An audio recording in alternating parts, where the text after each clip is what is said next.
Sveiki! Šodien mēs tiekamies Vērmanas dārzā, visnotaļ sportiskā atmosfērā. Tiekamies ar triatlonistu, Latvijas rekordistu distancē, kuru iespējams ar daudziem no mums būtu ļoti jātrenējas, lai varētu pieveikt Romānu Melderi. Romāns piekrita mums, lai pastāstītu par to, kā trenēties veselīgi cilvēkiem, kur grib būt vienkārši sportiski labā formā. Veseli. Mani sauc Romāns Melders. Es esmu vienas no Latvijas triatlona komandām Ironman.lv treneris. Un kā arī visi mani audzēkņi un pats es nodarbojos ar triatlonu, kas izpaužās 3 sporta veidu kopsavilkumā, kompleksā. Ja? Tā ir peldēšana, riteņbraukšana un skriešana. Šeit mēs savācāmies, lai parunātu tieši par skriešanu, un es varētu uzreiz pateikt tiem, kas grib sākt nodarboties ar skriešanu kā hobiju un brīvā laika pavadīšanu, ka tas ir ļoti pateicīgs sporta veids, tāpēc, ka Dievs mūs ir radījis atrasties vertikālajā stāvoklī uz šīs smukās zaļās planētas. Ja? Un, tāpēc šis sporta veids ir pieejams jebkuram. Viss, kas ir vajadzīgs, ķēdes un labs noskaņojums. Par cik tas pamat jautājums cilvēkiem rodās, kāpēc man ir jāskrien, tad es varētu pateikt atbildi tādu primārais, kad skriešana, protams, darot to pareizi un treneri pavadībā, iegūstot informāciju, kā tas darās pareizi, nes veselībai tikai labu. Jūsu kardiorespiratorā sistēma, vienkāršiem vārdiem sirds, kļūst stiprāka, izturīgāka un pie skriešanas treniņiem tā spēja pārnest daudz vairāk un kvalitatīvāk asiņu, piegādājot to pie jūsu rokām, kājām un visiem jūsu orgāniem. Laba pašsajūta, laba ēstgriba, labs miegs, jo to jūs pavadat svaigā gaisā. Jūs esat kopā ar dabu, un tas nozīmē, ka jūs varat to savelkot kopā, visus tos faktorus, kas ir saistīti ar skriešanu, justies perfekti.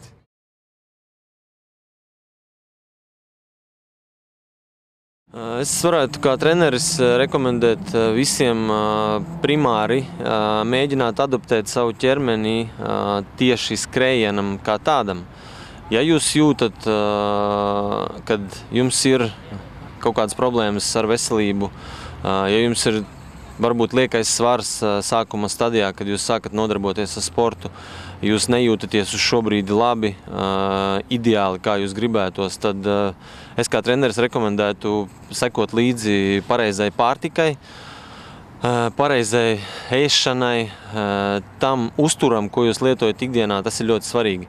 Otrais solis, protams, iesācējiem mana rekomendācija kā trenera ir intervālā metode.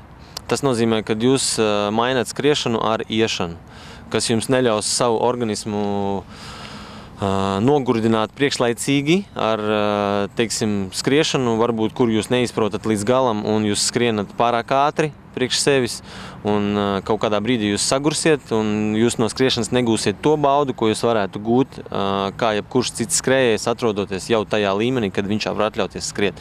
Tātad skriet, iet ar noteiktām fāzēm atpūtas, tādējādi ļaujot jūsu organismam vienmēr būt labā stāvoklī un vienmēr atpūsties. Starp skrējienu un iešanu.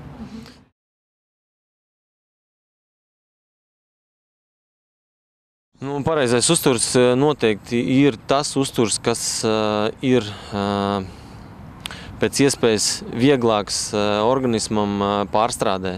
Tas nozīmē, ka, ja mēs runājam par, teiksim, gaļu, tad gaļa organismā pavada ļoti ilgu procesu, kamēr tiek pārstrādāta, ja, un organisms tērē ļoti lielu enerģiju, patērēja ļoti lielu enerģiju pārstrādājot jebkuru gaļu, un to visu smago pārtiku jālieto pēc iespējas, protams, saprātīgāk un varbūt pirmajā dienas pusē. Jo tad, kad jūs nodarbojaties ar skriešanu, jums ir nepieciešams ļoti liela asins piegāde tieši kāju muskuļiem, par cik jūs skrienat tomēr ar kājām. Un, protams, tajās pirms un pēc skriešanas jums jālieto vairāk vieglas pārtikas, kas ļauj jums justies daudz vieglāk, kas neprasa no jums jebkurš fast foods, jebkura cepta gaļa, viss, kas ir grillēts un tāds, tas jums neļaus justies viegli, ja jūs uzņemat to pārtiku vismaz 3 stundas pēc tās uzņemšanas. Ja? Bet ja jūs apēdat kaut kādu graudu pārtiku, kas ir viegla priekš organisma, dārzeņus, tas jums ļaus justies vieglāk un stundas laikā pēc pārtikas uzņemšanas jūs jau varat doties treniņā un justies forši.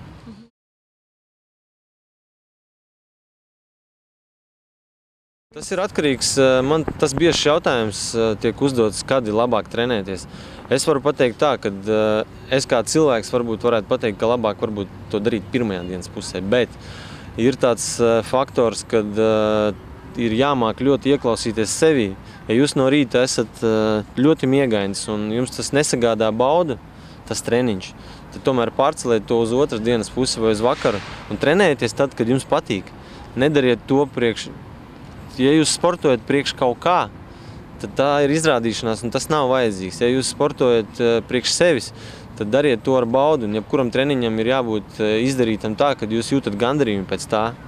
Vienalga, cik tas ir pavadīts, stunda, 10 minūtes vai 15 vai 4 stundas, tam ir jābūt patīkami. Tātad pirmā vai otrā dienas daļa šeit nav svarīga. Un ja jūs to darat vienmērīgā tempā, saprāta robežās priekš savas veselības, tad tas būs ok gan no rīta, gan vakarā.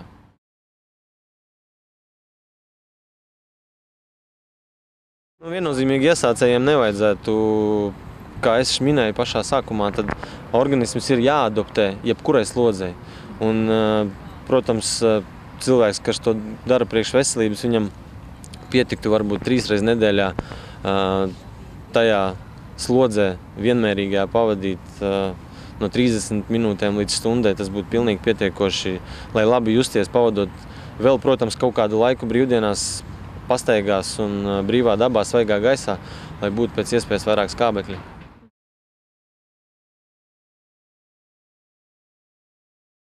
Jā, ja cilvēks grib iedziļināties tajā procesā, kā treniņu procesā, jā, tad viņam ir jāmeklē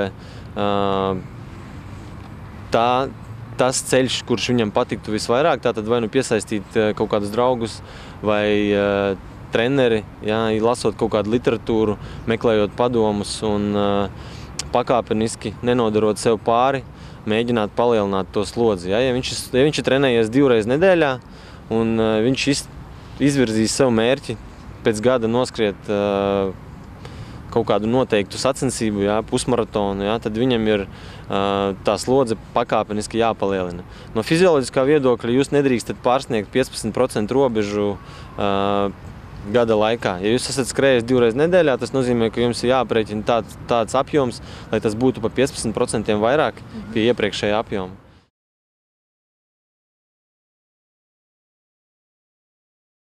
Nu, es pieļauju, ka ja jums tas organisms ir adoptēts tai slodzei un jums nav nekādu veselības problēmu uz šo brīdi, ja jūs jūtaties ļoti labi, skrienat 1 reizi nedēļā, tad pakāpeniski izvirzot mērķi un iemācoties galvā pafilozofēt, kad pusmaratons tas nenozīmē, ka jūs no starta līdz finišam pāri savai robežai skrienat tā, kad jūs pēc finiša nokrītiet un jūs aizved ar ātro palīdzību projām, bet jūs iemācāties pafilozofēt un pavadīt tajā distancē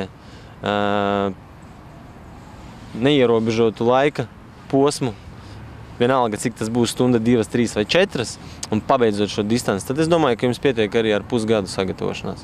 Ja jūs ejat ātrā solī, tad tas ir no 6 līdz 7 km/h, tad es domāju, ka jūs 3 stundās būsiet pieveikusi to distanci tīri kājām, jā.